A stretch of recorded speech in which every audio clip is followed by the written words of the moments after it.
Okay. All right. So, just as the first thing we're going to talk about is Brentwood Associates and Zoe's Kitchen.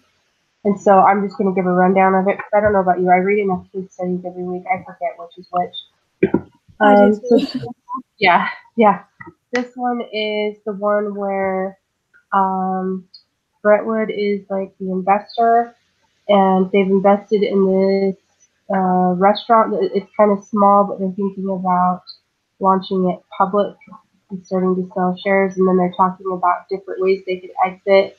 So basically, they're saying they could make it public and sell the shares. They could stay with it for like 2 or 3 years, wait it out, and let it expand and grow and get more locations.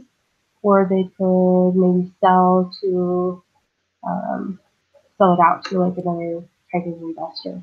At least that's what I got from it. Yeah.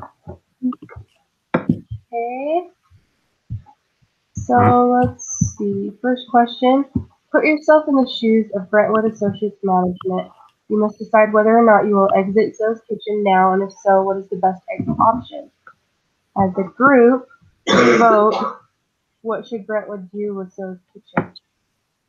So the options are IPO now, sell to a strategic buyer or a financial buyer, or wait and grow the business until it is more valuable before exiting. Um, by the way, when you read the case, did you see anything on the So financial and strategic buyer stuff? wait, what? When you read the case, did you see anything on the financial and strategic buyer information? I think there was like a tiny bit about it, not a ton. I think most of it was honestly about IPOs, and then there was like a little section about waiting or like the benefits of waiting, but Okay. I didn't see it too much about selling. Okay. Yeah, that's what I thought too. I didn't see, and I never saw those terms. I saw selling, but I never saw the difference between a strategic buyer or a financial buyer. Yeah. Anyway, hey Sammy, how's it going? We went ahead and started, but we're on the first question, so. Okay. So, I just gave a rundown of, so Brentwood Associates is like the investor in Zoe's Kitchen, which is a tiny restaurant, and their options are, the first question is basically, how should they proceed? Should they launch public, go IPO now? Should they sell to a strategic or a financial buyer? Or should they wait and grow the business until it's more valuable and then go IPO? And they want us to take a vote right now. My vote is wait and then go IPO. I don't know about you guys though. That's what I put too. I think it would be more wise if they waited until the business is a little bit bigger and more steady before they go to an IPO. Yeah. Yeah, because I can see the benefits of both. I mean, it would be good for them to, but at the same time, I think that their company is too small and they're not ready. Like their management says they're ready, but at the same time, I'm like, you still might regret that. Right. Yeah, there's just so many more risks if they go for it right now. I think if they give it a couple more years, they get more locations. They bring in their own capital because right now, when you look at their income statement, they're still incredibly reliant on investors. And I mean, I realize becoming an IPO, I mean, that brings in funding, but they can't stand on their own at all right now. So, Yeah. okay. All right. So I'm going to go to the next question. It looks like we're all kind of thinking wait and grow. Number two, as a group, allow each individual to state his or her opinion. If you all agree at the outset, take a counter position and explore why you should consider those other options. Okay, so we could talk about the pros and cons of exiting now, which we kind of covered a little bit. I think, yeah, if they exit now, so for Brentwood, I think for Brentwood it's great. It looks better for it's a little less risky for them than for Zoe's, unless Zoe's bombs. But for the most part, I mean, Brentwood's going to come out ahead financially because they're going to get all their money back plus some. And they'll be able to say, yeah, we helped launch, Zoe's Kitchen as an IPO. We did that, and it's in a shorter time frame than their average amount of time they stay with other businesses. And it's a good time. The IPO is starting to come back up, not like it was in the 90s, but it's bouncing back. It looks like it's a good time. But then the risks are, I mean, this is pretty small in comparison to the other restaurants that have launched. And I mean, it's a pretty new company and everything, and investors are not going to be as interested in it because it is so small. So you've got less people who might purchase stocks and want to be a part of it. Yeah, well, and you also have to be worried about like the time and money it takes for them to go public. I mean, that's going to take a lot of time and finances and everything, and so it's a struggle for Brentwood Unzos. And then even if they do succeed, if the market isn't as open as it was originally, it's going to mess with things. They won't be as profitable. And so it's kind of a risk in a couple different ways, because if they take too long to go public, or if they're not fast enough, or anything happens, I mean, it's very risky for everyone. Yeah. And, like you mentioned, how much effort goes into launching as an IPO. A big part of that, I mean, if they put all this time and energy from management goes towards that, what are they going to lose in the company during that time? Because management won't be focused on the company. So that's kind of a big risk. What do you think, Kelly? Yeah, I definitely agree that like if they were like, I think it'll just take more time than they think to go public, and it would just like, I think in the case study it said something about it sometimes only taking a couple months, but I feel like with how small they are, that it'll take longer. I don't know, wouldn't be the best option. Okay. Yeah. Yep, I agree. Let's see. I'm going to go to number 3. How much is Zoe's worth under each exit option? Discuss with each other how you got your answers. As a group, come up with a consensus as to what Zoe's is worth. I don't know about you guys. I had no idea how I was supposed to approach this. I looked at the formulas that were in that. Yeah, I don't know how to calculate the worth of a company with just like that case study. Yeah. I think I could have probably come up with something if I tried hard enough, but it would not have been even close to accurate. Yeah. I just feel like they're asking questions that we're not taught how to do. I'm like, we have no idea how to. I mean, it takes them months to calculate that, and you want us to do that? Yeah, I don't know. I researched it on Google, and I found something that said for restaurants, you take like their current revenue and then multiply it by a factor of between 3 and 5. So I found something that mentioned something like that, and I thought maybe that was an option. I don't know. It was. Yeah, I just wrote a bit general. I was like, if they go public, then they're worth more, but it takes money to get there. If they stay private, then they're worth a little bit less right now, but it's easier to sell, and there's not the time and hassle. And so I kind of just like went over that, like, it's going to be more, they're worth more if they do this, but they're worth less if this happens, because I don't have an exact number for the company. Yeah. So I emailed the professor on this one, and I was like, hey, I don't know what you're wanting on this. He gave me a pretty general answer that didn't actually give me any direction. But yeah, so I don't know. I don't have a good answer for this. So yeah, it's saying, okay, yeah, I was just gonna say, did you come up with numbers at all? Kylie, did you? No, I didn't. I just kind of did what Sam did and kind of just used words and tried to. Okay. Okay. Oh, so fun. Okay. What differences did you observe in the valuations based on who buys the company? Does this make any sense? Discuss as a group. Kind of what Sam said, like if they go IPO, then they're going to be worth more. But staying public is a little less risk and they can become a little more stable. I felt like the case really did not cover this whole strategic and financial buyer concept very much. So I'm not really sure how we were supposed to evaluate that. I just Googled it. And the strategic buyer, if I remember right, was somebody who's already in the industry. So it would be like maybe another restaurant that's very similar that wants to kind of add on and take in what Zoe's already has and build it as part of their company. And then the financial is 100% about themselves and the benefits they get out of it. So what returns they'll gain. And so I think like part of our question is why would anyone sell to a financial buyer instead of IPO?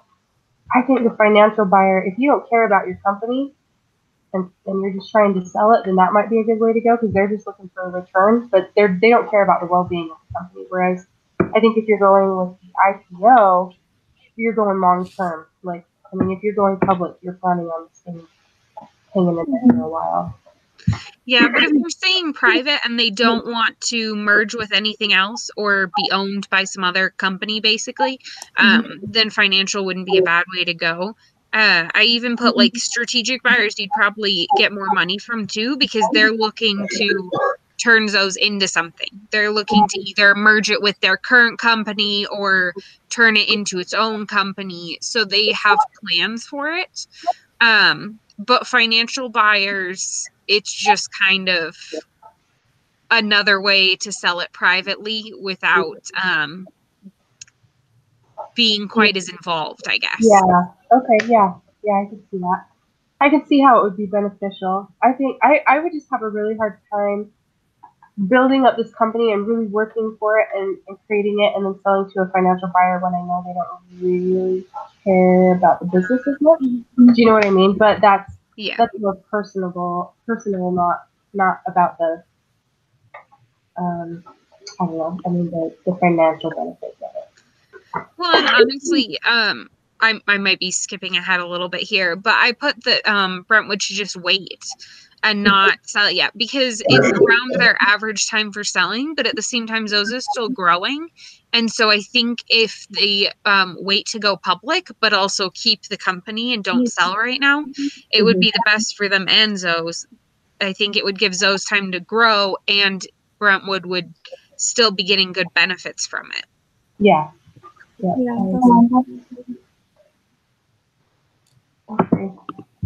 Okay, so that covers the questions for our group meeting. We'll come back to Zoes in a minute because I think all of our group work is going to be about Zoes.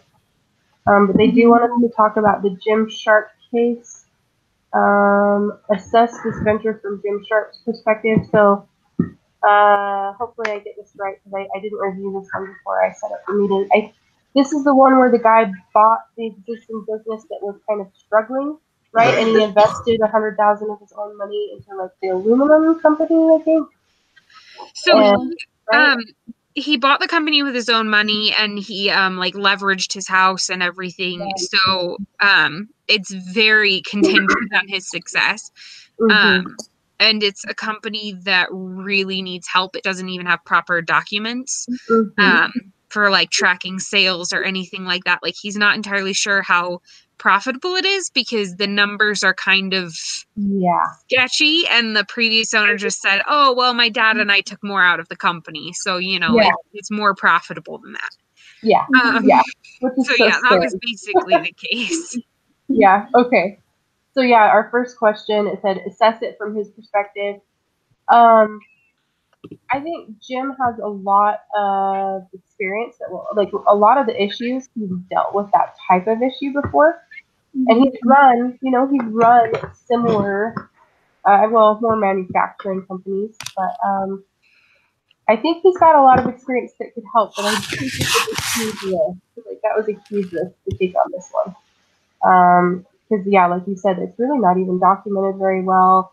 And I mean, they've had strikes repeatedly, and it's not doing great. But he was looking for a business that needed a whole remodel. I mean, he said he couldn't afford it unless it was in really bad shape. So from his perspective, he found what he was looking for, and he did a lot of research. I mean, he looked at over 600 companies before he got this one. So that's, Yeah.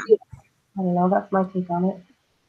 Well, and I think the fact that the company is still profitable, even though it's having all those issues, really says something about it as a business. I mean, there's definitely opportunity there because it's still making money somehow.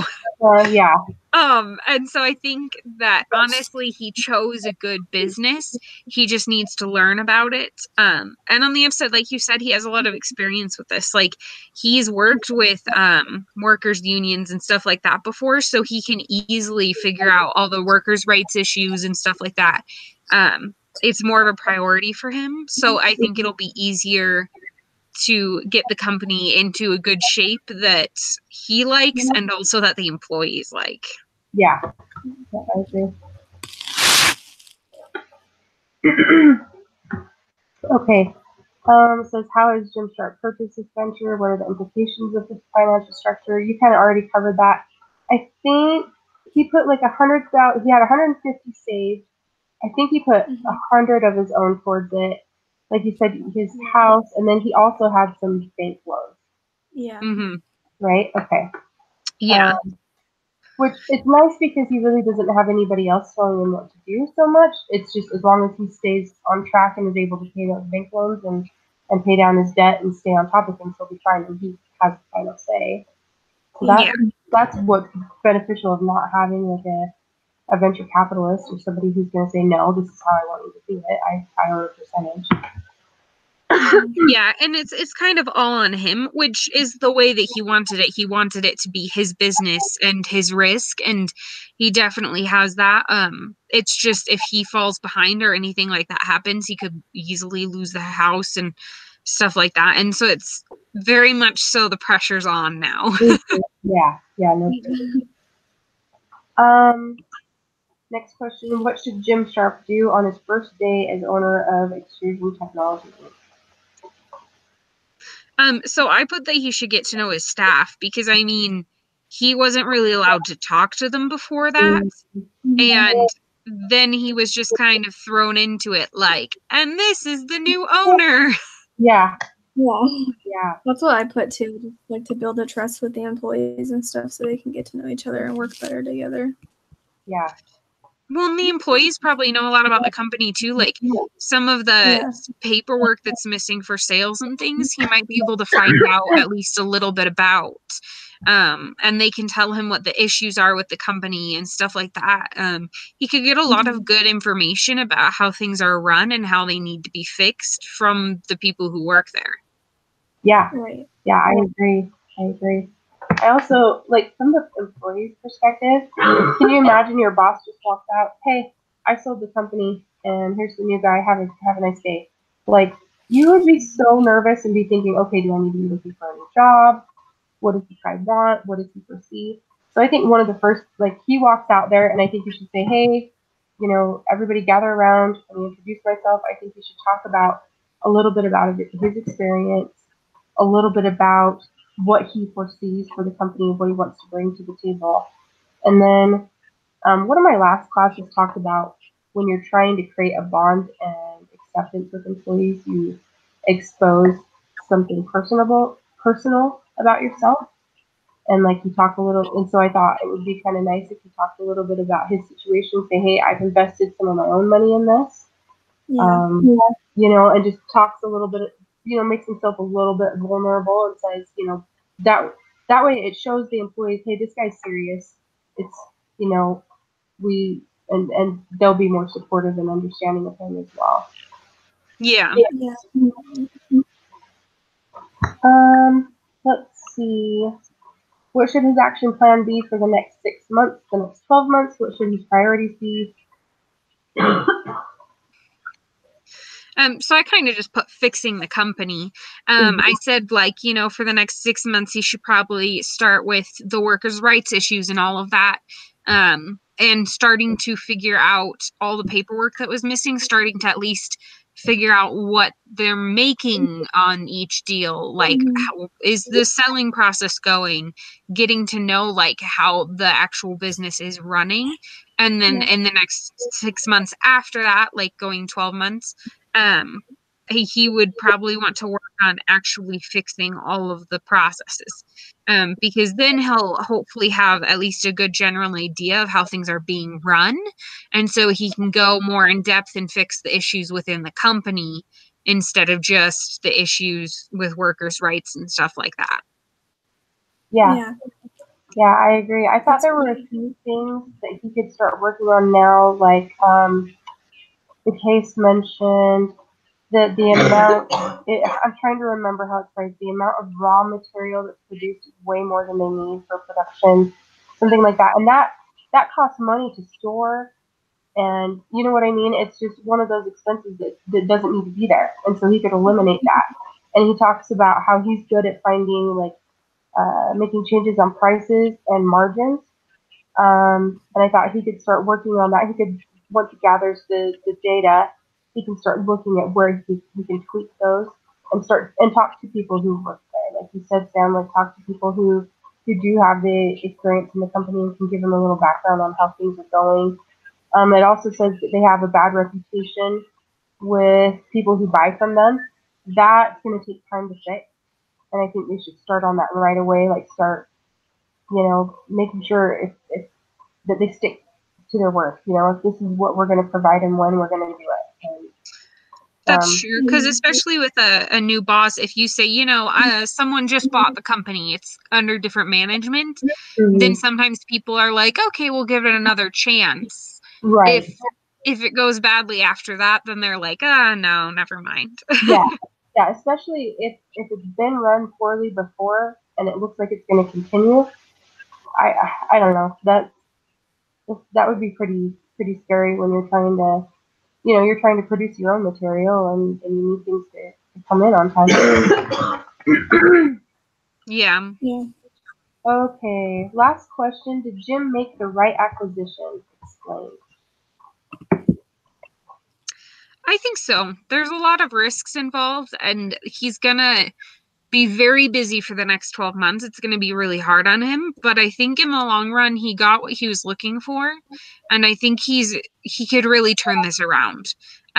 He found a company that was in his price range because of issues that he knows how to handle, and so I think in that way he found exactly what he needed.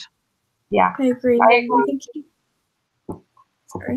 he has like the experience and stuff is what I put, so he definitely can do it. I think he made the right choice, and like you said, it's gonna be like really rough at the beginning, but I definitely think that he can turn the company around. Yeah. Yep, I agree. I said, if all acquisitions he could make, he really found what he was looking for. I mean, he's got the experience for this company and everything, and yeah, it's risky. But buying any business is risky. Buying anything that has this many problems is risky. But if anybody can do it, I think he can. So I think what he was searching for, yeah, he made the right acquisition. Yeah. Okay, so for this group meeting, it wants me to give a timestamp and of a summary and vote. So let's see. Summary of the vote, final decisions. So in summary, I'm going to say we all agreed that for Brentwood and Associates,